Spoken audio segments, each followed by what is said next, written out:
I spent 100 days in Pixelmon. First thing I did was choose this little blue frog as my starter, and was given the option to make him shiny. This other dude showed off his starter as well, and it was pretty obvious what we did next. I feel bad that he just joined, but I'm gonna have to kill his little buddy in front of his own eyes. I tried telling this other guy not to mess with my frog, but they just don't seem to listen. Once people found out I was on the server, they came to spawn to show off their Pokemon. It seems that a lot of people pick Froakie as their starter, and I'm not surprised since Greninja has one of the coolest shiny forms. Speaking of cool shinies, I can't forget about shiny Charizard, especially Mega Charizard Y. I also saw Mega Tyranitar, which wasn't shiny but looked awesome anyway. If you guys like what you see, you can join the server by following the steps down below, and if you have the mod, just use the IP on the screen. I encourage you guys to join with your friends, and if you don't have any, I guarantee you'll make quite a few of them here. Now that I've picked my starter, it's time to explain what exactly I'll be doing in these 100 days. My goals for this video is to create an all-water type team, defeat 10 trainers, and to defeat the volcanic gym. I'll keep those goals in the back of my head, but right now, I'm more concerned about getting started. The first thing I'll need to do is find a place to call home. I can /RTP and find a nice area to build my home, or I can ask people if I can just live in their town. Luckily for me, there was this nice guy named Welds that allowed me to join his developing town. It was nice to see that the homes were fairly simple here, so I won't feel bad when I build my dirt shack. Now as the sun began to rise, I found this big blue dragon flying in the sky. I obviously can't catch it now, but maybe someday I will. For now though, I'm just going to grab some wood so that I can build my first home. As I was making my way back to the village, I encountered my first boss Pokemon. I can't do anything to him, but thankfully my boy was here to take care of it and was kind enough to give me his drops. This item looks pretty good, so I'll definitely use it later on. Now when I came back, I managed to find an open space to build on, but I can't exactly do that when I have a giant rock monster in the way. I asked him numerous times to leave, but this guy just wouldn't listen. I'll just have to deal with it for now, but hopefully someone takes care of that for me. Now it might have taken me all night, but I eventually finished my beautiful home. Okay, there were a few people that called it trash, but I ignored them because I'm proud of what I built. Anyway, I got a couple of tokens from this Roggenrola, and if I collect a lot of them, I can eventually purchase some cool stuff from the token shop. I can get tokens from fighting certain Pokemon, and once I get 250, I'm going to buy some candy. The best thing about the Mesa is that there are Roggenrolas everywhere, and it's a pretty easy place for Froakie to train. The bad thing about it is that you'll find a couple of weirdos here that do absolutely nothing but just stare at you. What do you want, man? Do you want my money? Do you want to fight me? Like, what's going on? Maybe these people just want to show off their skins, and honestly, this is probably the best one. After they left, I continued training and my Froakie started to evolve. I really can't tell the difference between this and his non-shiny form, but maybe other people can see it and I'm just blind. Now I'd love to stay in the Mesa for a bit longer, but I've got a new mission. My frog is a bit stronger, so I figure it's time to start catching Pokemon and forming my team. The first Pokemon I want to catch is a Shellos, and by doing /pwiki Shellos, I can bring up his wiki that provides me a lot of info about him. I checked his spawn info, and it looks like he spawns on the seafloor of oceans and beaches. He's also an extremely common Pokemon, so I expect to find him soon. I'll have to wait till nightfall for him to spawn, but in the meantime, I found some pretty cool Pokemon. I also kept myself busy and mined some Waterstone shards since I'll need them for a couple of evolutions. Once it became nightfall, I eventually found the Shellos and caught my first Pokemon with a Great Ball. The next water type on the list was Staryu, who pretty much spawns the same way as Shellos. As I waited for him to spawn, I continued mining shards until I eventually found him on the seafloor. After catching him, he gave me enough experience to level up and I got a rank up key. I get experience from catching and leveling up Pokemon, and for every level, I get a key to open up this crate. If I'm lucky, I can get a basic or rare crate key, but most of the time, it's just a vote key. Vote keys are still great though, since I can easily get them with /vote, and I can also get some money and some tokens with it. There are 7 websites to vote on, so I normally get 7 keys, but since it was double rewards weekend, I ended up getting 14. 14 spins and 0 rare candy, so I think the game hates me or something. While I was voting, someone in chat was asking people to come to his casino using /pwarps. I typed in /pwarps, which allows me to see all the player warps on the server. The guy's warp was called the Valor Casino, and it looks popular since it has almost 700 visits. I warped to the casino, and within seconds, I could already tell this place would be sick. I saw pictures of legendaries all over the walls, and under those frames was the name of the legendary and the cost to gamble for them. This guy has such an insane collection, and I'd love to try this out, but I'm currently broke. I am growing more and more fond of this casino idea though. Instead of spending hours waiting for a legendary to spawn or buying a key from the store, people can now try to win them here with in-game money. This casino's very expensive though, so I might have to go to a cheaper one, but I do want to figure out the rules first. The rules seem very simple, but I'll explain them once I get to a casino I can actually play in. The Valor Casino was cool though, and even had an upper level to it, which made this warp even better. If you guys want to make a player warp, you can do so with /p warps create and then the name of the warp. You can have a max of 3 warps, so try to make each one of them count. I went through the player warps again, and I thought I might as well give one of the newer ones a shot. I warped to the Miners Casino, and after seeing these prices, I immediately thought this place was perfect for me. It was a much smaller collection, and there weren't any legendaries, but these Pokemon were still hard to find. I decided to go for a Lapras for $1,000, but I did not win on my first turn.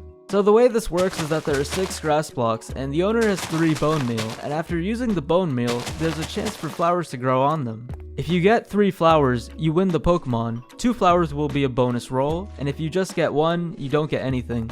At first I thought it was a total of 3 flowers, but you need to get 3 flowers on the same roll. I rolled so many times to a point where the guy was running out of bone meal. This Lapras would be perfect for my team, and I only kept trying because he was so hard to find in the wild. I lost all of my money, and the owner felt so bad that he even gave me a free roll. But sadly, I did not win from that roll.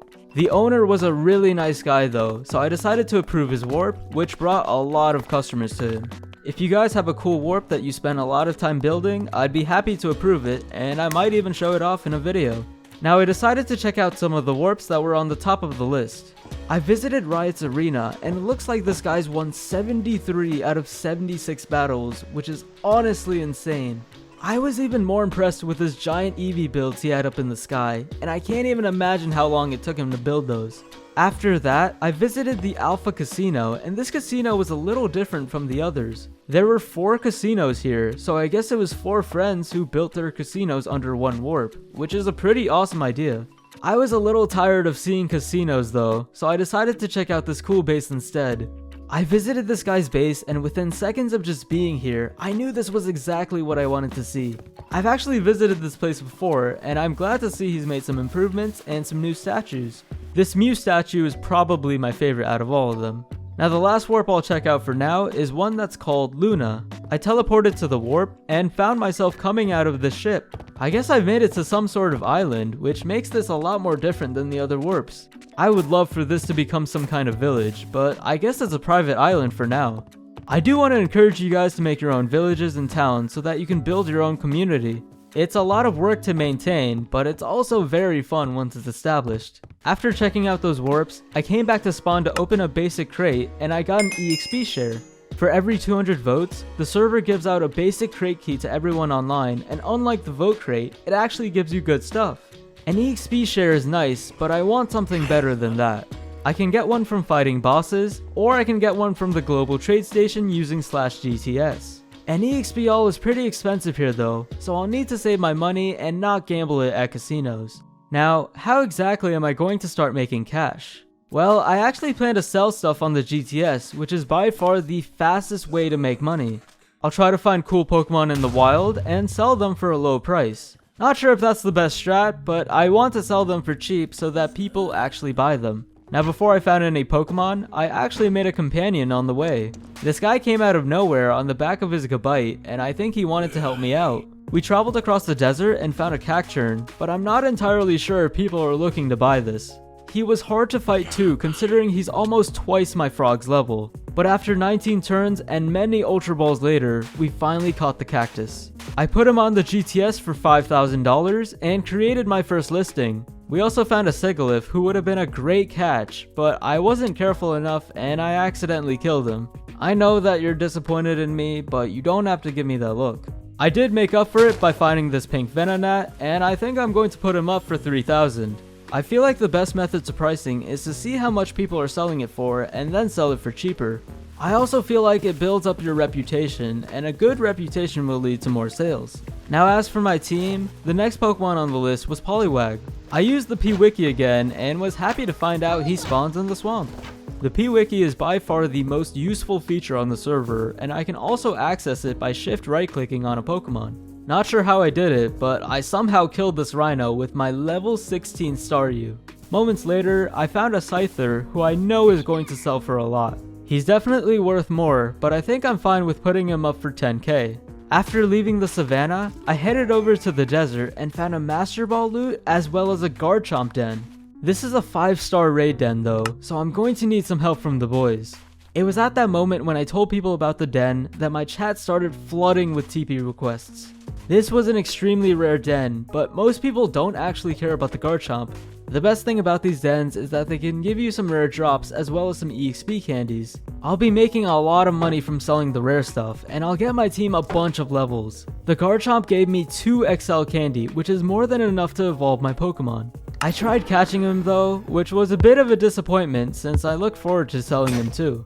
While I was evolving Frogadier, one of the guys from the raid dens actually gave me both of his EXP candies, which I guess was a thank you for letting him join the den. I also think he didn't really need it considering he had a Greninja already level 100. Anyway, now that I've evolved my starter, it's time to evolve the rest of my team. Next up was Shellos, who evolved into Gastrodon. I'm happy to have him on the team since Water and Ground is a pretty nasty duo. After that came Poliwhirl, who I think is the cutest Pokemon in the game. The guy who gave me the candies tried to outmatch him in cuteness, but his Pokemon's just not on the same level. Anyway, after crafting the water stones, I gave one to Poliwhirl and he evolved into Poliwrath. Personally, I think Poliwrath is the laziest evolution design ever, but that could just be me. He really is just an angrier version of Poliwhirl, but Starmie on the other hand looks pretty cool to me. Anyway, the squad is almost complete, and it looks like I just need 2 more water Pokemon. I already know I'm going to get that Lapras no matter what, but I'm not sure about the other one. For a second I thought they released a water form for Raichu, and I was more than ready to go and get one. Sadly it was just a special texture, but if they do make a water type Raichu, I really hope it doesn't look like that. Now I dived into the ocean and decided I wanted to get a fossil Pokemon, but it turns out that fossils are extremely rare. The reason for that is because the server has a world border, meaning there's a limited number of fossils on the map. I decided to give up on searching and instead just bought a Helix fossil for 3k. With the /warps command, I then headed on over to the Pokélab and threw my fossil into one of the machines. As I waited for the machine to finish, another guy came in to just stand here and stare at me. I'm not liking the way this guy's looking at me, and honestly I don't trust him at all. It's a good thing I have the door shut, otherwise this guy could have came in and robbed my Ammonite. Now Ammonite's cool and all, but I actually wanted Kabutops instead. I'll keep him for now until I find a Kabutops, but in the meantime I'm just looking to make more money. NPC trainers give a lot of money, and I can double that money by using an amulet coin. I typically get 1,000 from this NPC, but with the amulet coin, I ended up getting 2k. I made a lot of money that way, and because I'm bad at spending money, I decided to come to another casino. I can't believe someone actually made VOT International from the boys and turned it into a warp. I'm super excited to check out this place, but right now, let's take a look at this casino. As soon as I entered in, I read a sign that said 90% of gamblers quit before they hit it big. Well, that doesn't sound fishy at all. I checked out their collection and they had a Poliwrath up for 25k. I guess we're also paying for the experience here, which is why it's so expensive. This place had its own nightclub experience and even had a whole DJ setup. I actually came to this place before when it had nothing, so it's cool to see all the changes. I came up to the second floor where they kept all the good Pokemon, and after looking at these prices, I didn't think I could even afford to stay here. I left the casino to check out the other buildings, and in front of the main building was the VOT job board. I don't think I'll find another 5-star raid, but if I do, I'll make sure to let the owner of this place know. Now it's time for me to check out this gorgeous building, and I'm not entirely sure, but I believe these are the headquarters. It might be based off the show, but it also might just be his own version of it, which is awesome. Now I'm very impressed with what I've seen so far, but I feel like there's a lot more to this. There was a giant hill just a few feet away from here, and I feel like we'll find something there. It looks like there was, and it seems to be some top secret base. Right above it was a giant statue of Greninja, and I've seen many of them before, but not to this scale. Seeing that made me even more excited to see what exactly was down here. I ran through the wall of water, and after a few seconds, I began to realize why this place was top secret. This place looks like a gigantic gym, and I really hope they make it into one. We do plan on making player gyms in the future, and I definitely plan on fighting them in my videos. I've already seen a lot of people make their gyms, most of which are just battle arenas like this one. I'll have to prepare for that, but right now, I came back to the Miners Casino because I wanted that Lapras. I was tired of gambling, so I straight up asked him how much he would sell it for. All he asked for was 10k, and with that, he gave me the Lapras. I was surprised that it was that easy, but I've honestly been a great customer to him, and I think I almost spent 20k on the Lapras, so I guess I kind of deserve it. My water type team is just about complete, but I'm still looking for a Kabutops. I've been keeping an eye on the GTS, but I haven't seen a single listing. Now as I was fighting this 3-star den, I actually got an invitation from someone in chat. It was the mayor of a large town called Shroomville, who invited me to come to the small stadium where I think he's going to host an event. It turns out this guy was hosting an election to find a new mayor, and he wanted me to come. Not sure how that's going to turn out since he's muted, but it should be interesting. After making a stop at Shroomville, I then went ahead to Silver City, where I found a Pokemon I've never seen before. It has its arms crossed and a snake around its torso, so I'm guessing it's a Pokemon you don't want to mess with. Now I'd love to show off the rest of the city, but it turned out to be much bigger than I expected. This place was awesome though, and I highly recommend to come see it for yourself. Now the next stop was a place called Coco Town, and after just a few seconds of being here, it was obvious why it was called that. This place was a lot different than the others, considering the homes had more of a modern style. If I had to guess, I would assume that this was the owner's home, since it had the most work done on it and the biggest out of all of them. Now the building that caught everyone's attention was definitely this one, and it looks to be some kind of gym. It was a ghost type gym, and I can say without a doubt that this will be the best gym I ever see on the server. Okay, it might not be that amazing for the average builder, but from a guy that builds dirt shacks, this is a masterpiece. Honestly, this guy deserves to be a gym leader just from this build alone.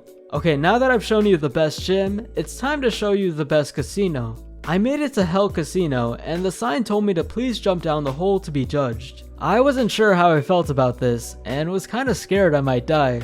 But I jumped down the hole anyway, and did not regret it at all. Very cool concept, and I can't imagine the pain he went through to build this. I invited some people over, and everyone else seemed to be loving it as well. By the way, if you want to rate a player warp, you can do so with /pwarps, rate, the name, and then your rating.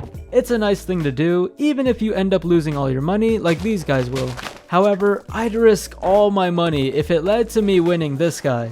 People sell all sorts of cool Pokemon at casinos, some of which are even harder to get than legendaries. I was wondering if I could find any alter forms on the GTS, but I ended up finding a Kabutops instead. If I'm gonna be honest, the only reason I swapped out Ammonite for this guy was because I thought he was so much cooler. There's no doubt that he is, and now that I have him, I can proudly say that I finally have my all water type team.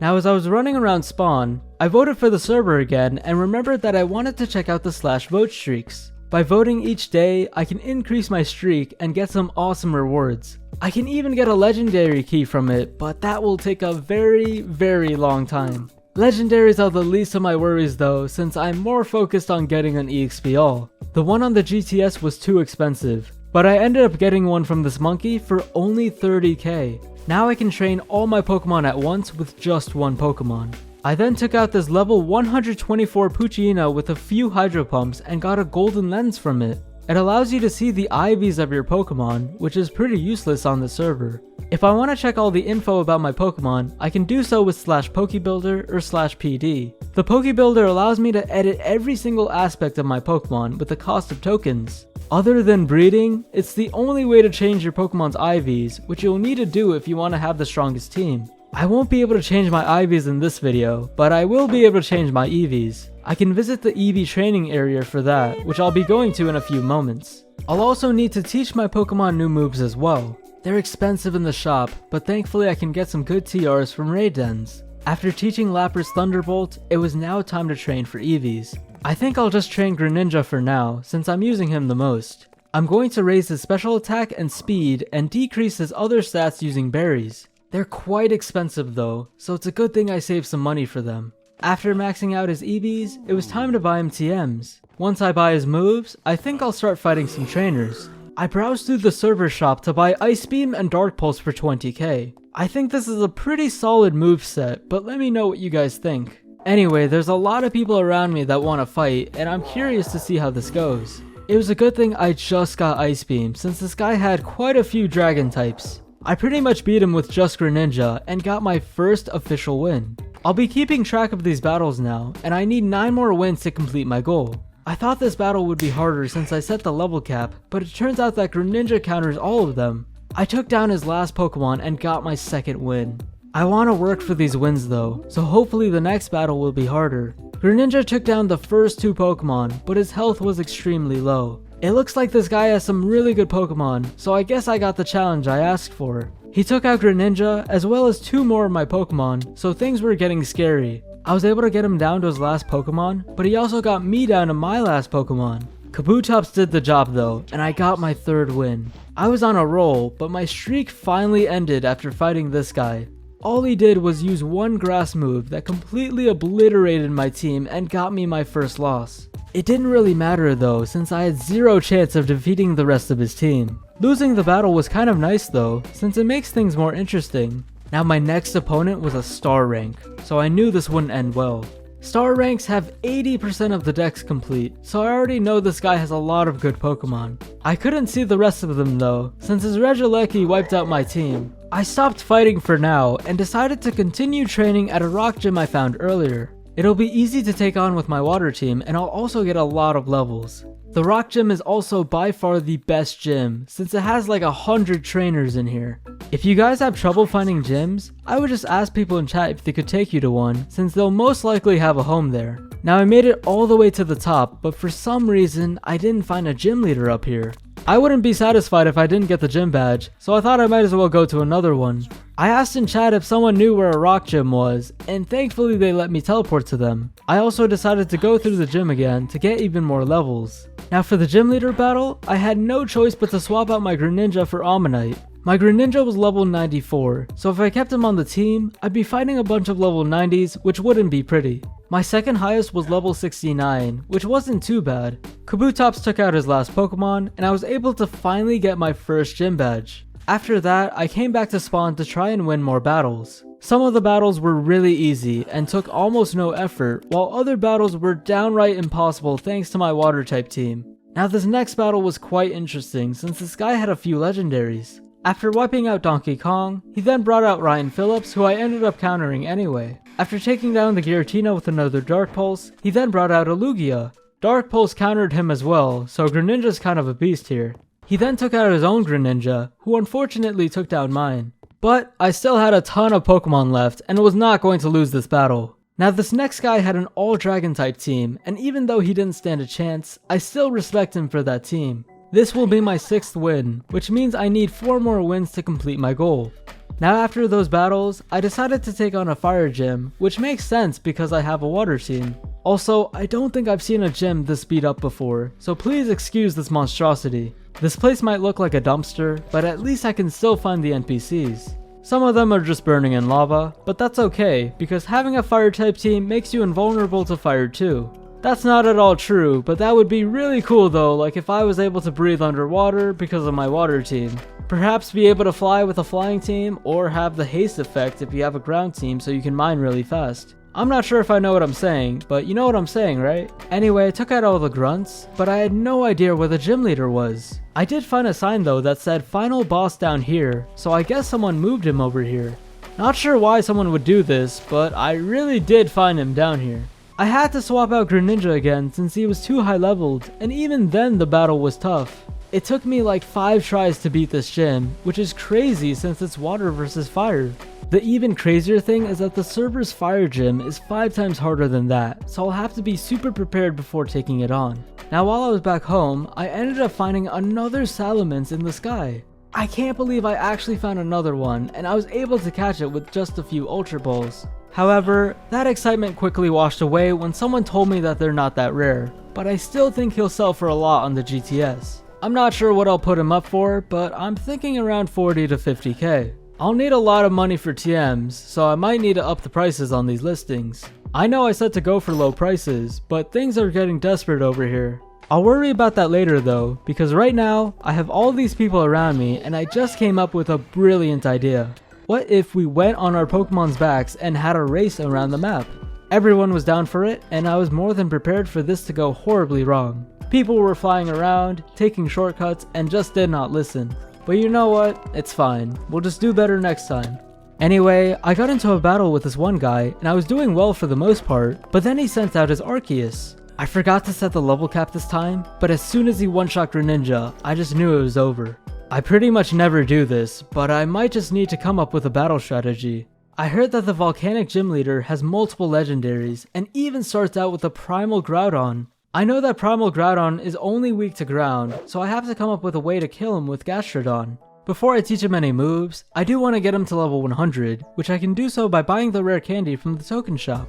I gave Gastrodon a third of them, and Kabutops the rest, since I'll need him to take on the Flying Gym. I came inside the giant bird cage and was greeted by a man who told me to be careful when jumping on the branches. I appreciate that. Thanks for looking out for me. Anyway, I decided to take on this gym so that I could continue maxing out my team. I also plan on taking on the Battle Tower pretty soon, and I want that to be as easy as possible. The Battle Tower can be extremely hard if you don't have the levels, so I just want to be prepared. Now the battle was going well for the most part, but things started to slip up once Greninja died.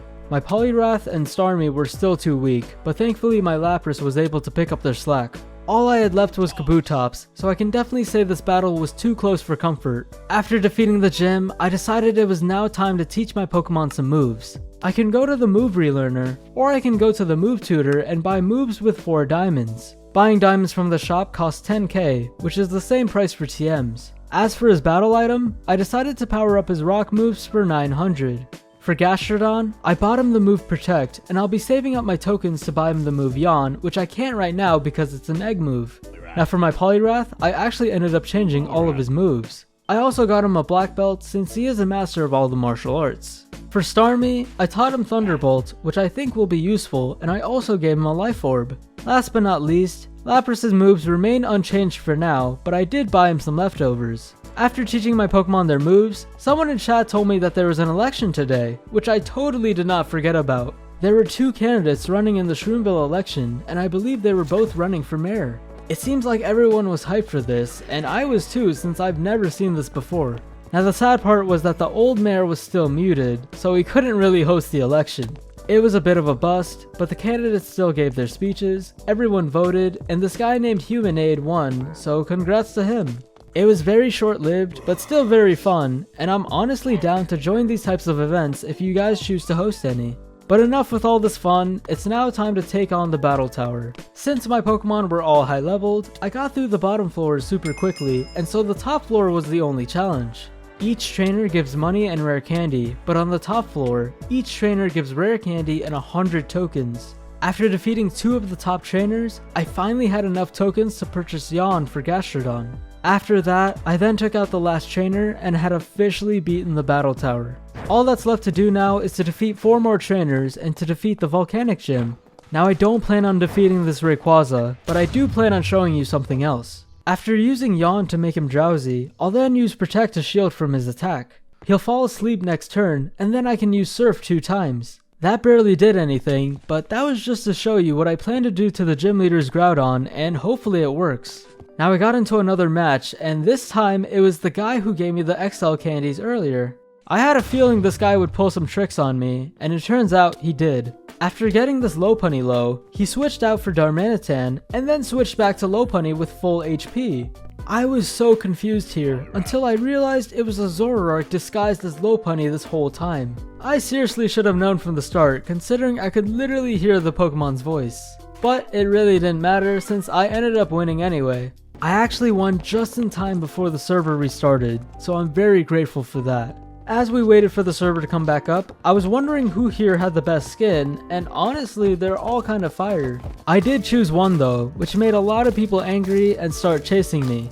Honestly, as I'm looking back now, the guy right behind me definitely has the best skin. Now as we circled around the map, we somehow found a polar bear and started violently attacking it. Apparently this polar bear was telling people to unsubscribe, so I had to get rid of him.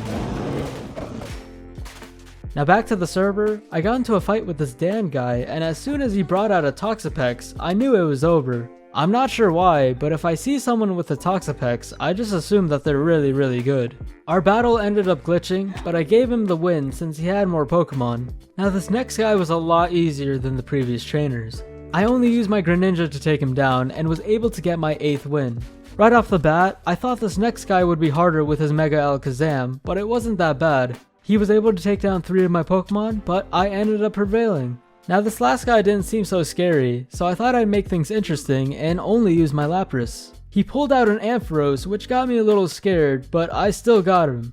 I also feared that he might get burned, but thankfully he didn't. The guy even had a Lapras himself, but didn't have the right moves. After finishing off his last 2 Pokemon, I had finally completed my second goal of defeating 10 trainers. Now all that was left was to warp to the gyms and take on the Volcanic Gym. Now the reason I chose a water type team was so that I could counter this very gym. People have other ways of countering this gym, but I feel like this is the most fun. Now at the start of the battle, this guy brought out his Primal Groudon, but as soon as I used Yawn, he swapped out for Heatran. I still did some damage to his Heatran and was able to do some damage to his Charizard. I used one last Surf to take down the Charizard, and then used Yawn when he brought the Primal Groudon back. Next I used Protect, and then used Earth Power to do some massive damage. Gastrodon's going to die here, but he took down 2 Pokemon and I couldn't be more satisfied. For the Moltres, I brought out Kabutops who did a number on his health. My Greninja cleaned up and then came out Darmanitan. We both swapped out our Pokemon and it was my Lapras against a Volcanion. Lapras died, but Starmie was able to avenge him. Starmie died too, but thankfully Poliwrath avenged him as well. All that was left was a sleeping Heatran, and with one last Earthquake, I had finally completed my 3rd goal of defeating the Volcanion Gym. Everyone did their part, but Poliwrath and Gastrodon clutched up big time. Now that I finished the gym, I think it's time to look at some of the other ones. I already love the way this looks, and I can't wait to see what Pokemon the gym leader has. I don't want to reveal too much, but this gym does have a lot of cool Pokemon. I feel like taking on this gym will be a lot of fun, but training the Mono team will be one heck of a ride. If you guys want to join in on the fun, just follow the simple directions below, or just use the IP on the screen. If you run into any trouble, feel free to join the Discord to make a ticket, or ask the chat for help. As always, thanks for watching, I appreciate the love and support, and I will see you next time.